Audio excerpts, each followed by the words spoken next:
পথে পা রাখলেই যেন খাড়া পাহাড়, এইভাবে বর্ণনা করেছেন এলাকার সাধারণ মানুষ। কমলপুর মহকুমার উত্তর হালহালি গ্রাম পঞ্চায়েতের এই জনপদে একমাত্র চলাচলের যোগ্য মাটির রাস্তা এখনো পুরোপুরি ধ্বংসপ্রায়। পঞ্চায়েত অফিসের জানালা থেকেই রাস্তাটির ভঙ্গুর অবস্থার দৃশ্য প্রতিনিয়ত চোখে পড়ে, তবু প্রশাসনিক পদক্ষেপের খোঁজ মেলেনি। স্থানীয়রা অভিযোগ করেছেন, প্রতিটি নির্বাচনের আগে উন্নয়নের প্রতিশ্রুতি পায়, ভোটের পর তার সব হারিয়ে যায়। প্রায় 200 জনের এই গ্রামবাসী আজ প্রাথমিক অবকাঠামোর সুবিধা থেকেও বঞ্চিত। বারবার সংশ্লিষ্ট দপ্তরের দ্বারস্থ হলেও কোনো কার্যকর ব্যবস্থা হয়নি।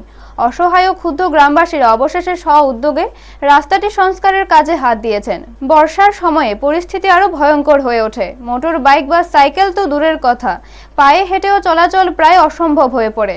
গ্রামবাসীরা তীব্র ক্ষোভ প্রকাশ করে প্রশাসনের কাছে অবিলম্বে স্থায়ী সমাধানের দাবি জানিয়েছেন। তাদের উদ্যোগ এখন স্থানীয় জনজীবনের স্বাভাবিকতা ফিরিয়ে আনার এক নতুন অধ্যায়ের সূচনা। ব্যুরো রিপোর্ট, নিউজ তৎকাল 24। কি হয়েছে কোন তো? আরে কি দুঃখের কথা কমু কন, আমার বয়স হলো এখন 60। আজকে থেকে 100 বছর আগে থেকে পুরানা রাস্তা হয়েছে এটা। এই রাস্তা লাগা আমরা দাবি করতে করতে করতে করতে আজকে এত বছর গত হইল, এখন পর্যন্ত এই রাস্তার কোনো শুরু হয়েছে না। তারা আমার কাছ থেকে জায়গা চাইছে, আমরা জায়গা দিছি, জায়গা টাকা সব কিছু তার কাছে দেওয়া। এরপরেও আজকে কর্ম কালকে কর্ম স্যাংশন হইব, এই হইব সেই হইব, তাল বাহানা চলতেছে।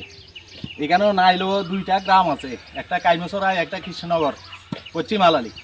সব লোকের যাতায়াত এই রাস্তা। বাড়িতে অসুস্থ রোগ আছে, মেয়ে লোক আছে, হসপিটালের প্রবলেম, ফায়ার সার্ভিস যাইতো না, এই ধরনের সমস্যা। ওখানে এই কয়েকদিনের বৃষ্টিতে রাস্তার বেহাল দশা। এই রাস্তা দিয়ে আমরা চলাচল করতে পারতাছি না, বাজারহাটে যাইতে পারতাছি না, এবং বাজারহাটে গেলে বাড়িতে আবার কোনো রাস্তা পাইতেছি না। অন্য দ্বিতীয় কোনো প্রকল্প রাস্তা নেই যে এই রাস্তা দিয়ে আমরা চলাচল করবো। বহুত কষ্টে দুঃখের মধ্যে আমরা চলছি। এখন আমরা গ্রামবাসীরা আমরা নিজেরা মিললা কোদাল বেলছা লইয়া ওই কিছু কিছু মেরামত করতেছি এবং নিজের পকেটের পয়সা দিয়ে কিছু আবিষান্য ফেলানোর চিন্তা করতেছি। এর আগেও আমরা কয়েকবারই ফেলাইছি।